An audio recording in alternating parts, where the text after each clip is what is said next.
आजकल हर जगह women empowerment की बात सुनने को बहुत ज़्यादा मिलती है। अधिकतर लोग, इवन अधिकतर महिलाएं भी ऐसा सोचती हैं कि अगर वो पढ़ लिख गई हैं और इकोनॉमिकली सेल्फ डिपेंड हैं और खुद से अपना पैसा कमा रही हैं तो वो सशक्त हैं।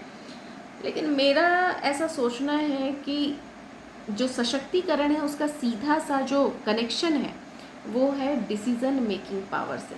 अगर आपकी लाइफ की बागडोर आपके हाथ में नहीं है, अगर आप अपनी ज़िंदगी के फैसले खुद से नहीं ले सकते हैं, अगर आप छोटे छोटे फैसलों के लिए भी जो छोटे छोटे फैसले हैं वो भी आपके बदले कोई और लेता हो, बड़े फैसले भी इवन, क्योंकि सजेशन आप सबसे लीजिए लेकिन डिसीज़न आप ही का होना चाहिए। तो अगर आपकी ज़िंदगी के छोटे बड़े डिसीज़न आपके बदले कोई और लेता हो और आप भी दूसरों का मुंह ताकते हो या ताकती हो कि आपके लिए वो फैसला ले और जो वो फैसला करेंगे उसी पर आप आगे बढ़ेंगे, आगे चलेंगे, तो मुझे लगता है कि आप सशक्त ऐसे में तो नहीं है। इसलिए मुझे हमेशा ये फील होता है कि डिसीज़न मेकिंग जो है उसका आपके साथ होना बहुत ज़रूरी है। आप अपने जीवन के फैसले हमेशा खुद से लें। हाँ, दूसरों की सलाह ज़रूर सुननी चाहिए, अगर अच्छी है, आपकी सिचुएशन के अकॉर्डिंग है तो उसको माननी भी चाहिए।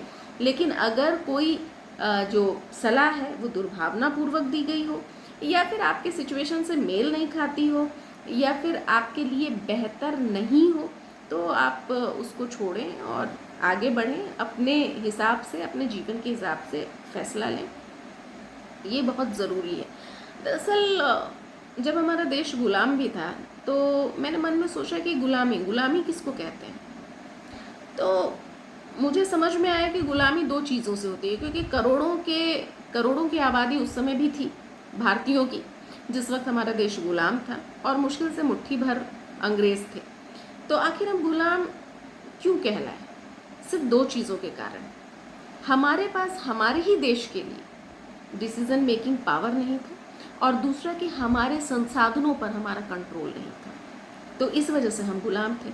तो वो एक देश के बड़े परिप्रेक्ष्य में व्यापक रूप से हम उसको गुलामी कह रहे हैं। दो चीज़ नहीं होना, यानी अपने संसाधनों पे कंट्रोल और डिसीज़न मेकिंग। उसी तरह जब हम निजी जीवन की भी बात करें, सामाजिक जीवन की भी बात करें, तो अपनी ज़िंदगी की बागडोर अपने हाथ में नहीं होना, हर छोटे बड़े फैसले के लिए दूसरों पर निर्भर रहना, ये जो है इसका मतलब है कि आप सशक्त नहीं हैं। इसलिए भूल जाइए कि आप पढ़े लिखे हैं, भूल जाइए कि आप कमाते हैं।